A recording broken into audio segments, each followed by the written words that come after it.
नमस्ते, अभिवादन आपका इनोसेंट इन्वेस्टर के इस नए वीडियो में आपके लिए डिस्क्लेमर, उसके बाद बात करेंगे निफ्टी की और बैंक निफ्टी की। इसका चार्ट का एक्सप्लेनेशन देने से पहले आपको बता दें, आज एचडीएफसी बैंक जो कि बड़ा वेटेज रखता है निफ्टी बैंक में और पूरे के पूरे निफ्टी में, ये 2% के आसपास गिरा है, तो बाजार को संभलना मुश्किल था। इसके अलावा स्टेट बैंक ऑफ इंडिया में भी बड़ी गिरावट रही है। ठीक है, मेटल स्टॉक्स में भी बड़ी गिरावट रही है। सबसे आगे तो वेदांत था, देखिए ये एक्स डिविडेंड भी हुआ है। इसके अलावा इसमें गिरावट बनी रही, सुबह काफ़ी ज़्यादा नीचे खुला था, नीचे से रिकवरी आई है। लेकिन अन्य मेटल स्टॉक्स की अगर बात करें, जेएसडब्ल्यू स्टील हो गया, यहाँ पर भी गिरावट है। टाटा स्टील हो गया, यहाँ पर गिरावट है। तो मेटल स्टॉक्स में ज़्यादा गिरावट है और उसके अलावा बैंकिंग में ज़्यादा गिरावट है। स्टेट बैंक ऑफ इंडिया देख लीजिए, पिछले 3-4 दिनों से गिर रहा है। कल बाजार में जो थोड़ी बहुत तेज़ी बन रही थी और निफ्टी बैंक जो एक बड़ा ब्रेकआउट कुछ लोगों को दिखा रहा था, वो एक गलत फहमी थी, क्योंकि कोटक महिंद्रा बैंक अकेले दम पे निफ्टी बैंक को संभाला हुआ था। तो इस गलतफहमी में आप ना रहिएगा कि बाजार अभी ऊपर जाने में कोई तकलीफ नहीं फेस करेगी। ठीक है, मैं आपको एक एक चीज़ें एक्सप्लेन करूंगा, बस आपको बने रहना हमारे साथ। ठीक है,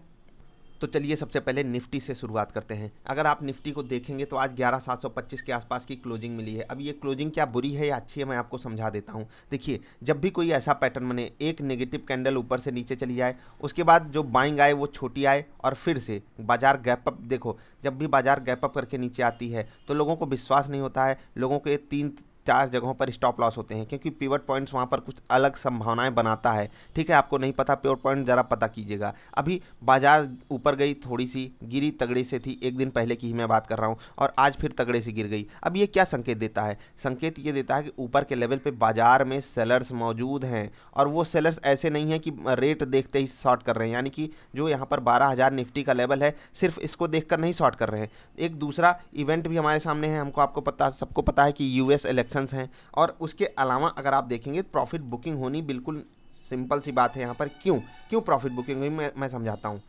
देखिए, जब बाजार ने पहली बार 12,000 टेस्ट किया, ठीक है, यहाँ पर आप देखिएगा 12,000 टेस्ट किया, 2-3 दिन वहाँ पर समय बिताया, 12,000 पर रेजिस्टेंस फेस किया, एक बड़ा सेल ऑफ आया बाजार में। अब कुछ लोग वहाँ पर रह गए, उनको लगा कि अगर वापस 12,000 मिल जाए हम प्रॉफिट बुक करेंगे। एक बार फिर से 12,000 टच करने गई निफ्टी और फिर से वहाँ पर प्रॉफिट बुकिंग आई थी, आप यहाँ पर चेक कर लीजिए, और उसके बाद उस लेवल को पार नहीं कर पा रही है। अब ज़्यादातर जो लोग हैं, चाहे वो DIIs हों, ये भी प्रॉफिट बुक कर रहे हैं, FIIs भी अपनी प्रॉफिट बुकिंग के बारे में अब सोच रहे हैं ऊपर के लेवल पे। तो आपको बिल्कुल अलर्ट हो जाना है, और याद रखिए, अगर बाजार 11,600 तोड़ दी तो एक बड़ी गिरावट इसमें 11K तक दिख सकती है, 11,000 तक निफ्टी गिर सकती है। और ये मैं सिंपली बात कर रहा हूँ, यूएस इलेक्शन को ध्यान में ना रखते हुए, अगर वहाँ से कुछ हमारे लिए अनफेवरेबल डेटा आ गया, बाजार में क्रैश आ सकता है। इसलिए मैंने आपको इस हफ्ते के पहले दिन ही वार्न कर दिया है कि बाजार में अभी बाइंग करने से, कम से कम डिलीवरी बाइंग करने से बचिएगा। इंट्राडे में अलग बात है, स्विंग ट्रेड में अलग बात है, डिलीवरी उठाना छोड़ दीजिए। अभी कुछ ऐसे स्टॉक्स हैं जो काफ़ी महंगे हो चुके हैं,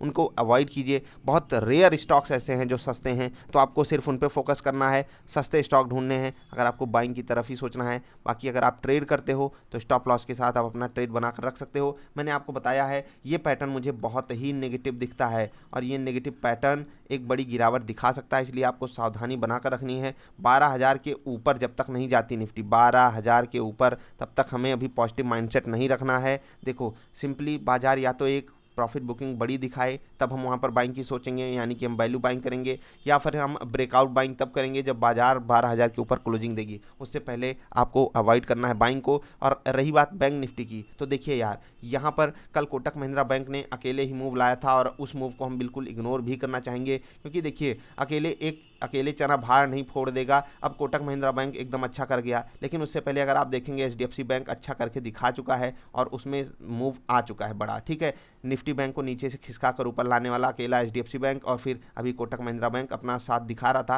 लेकिन आज सभी में प्रॉफिट बुकिंग आई है। तो यहाँ पर भी आपको सावधानी बरतनी है। जो वहाँ पर 11,600 का लेवल है, वही यहाँ पर 24,000 का लेवल है, ध्यान आपको देना है। अगर आपके पास बैंकिंग स्टॉक्स हैं तो ज़्यादा सावधानी आपको बरतने की ज़रूरत है, क्योंकि ना सरकारी परफॉर्म कर रहे हैं, और अब तो प्राइवेट में भी प्रॉफिट बुकिंग चालू है। मैं ऐसा नहीं है कि बिल्कुल बियरिश हो गया हूँ, लेकिन आपको 12,000 के लेवल पे सावधान होने की सख्त ज़रूरत है। और निफ्टी तो 25,000 बहुत खतरा है इसके लिए, 24,800 पे ही ये रजिस्टेंस फेस कर रहा है। कुछ लोगों को ब्रेकआउट दिख रहा था, लेकिन वो फेल हो चुका है, याद रखिएगा इसको। अभी आपके सामने संभावनाएं जो भी बने, आप थोड़ा सा समझदारी से डिसीजन लीजिएगा। रही बात बाइंग की, तो मैं आपको अलग अलग स्टॉक्स बाई करने की सलाह भी दे चुका हूँ, चाहे वो कोटक महिंद्रा बैंक हो, चाहे वो भारतीय एयरटेल हो, सब भागे हैं, चाहे वो टाटा मोटर्स हो। और आप जाकर चेक कीजिए, सेलिंग के लिए भी मैंने आपको कई स्टॉक्स बताए थे, उसमें रिलायंस भी शामिल था। तो बस यार, अभी के लिए इतना ही, मिलेंगे फिर से किसी अच्छी वाली वीडियोज़ में, तब तक के लिए हंसते खेलते रहिए यार। वीडियो देखने के लिए आपका बहुत बहुत आभार, धन्यवाद।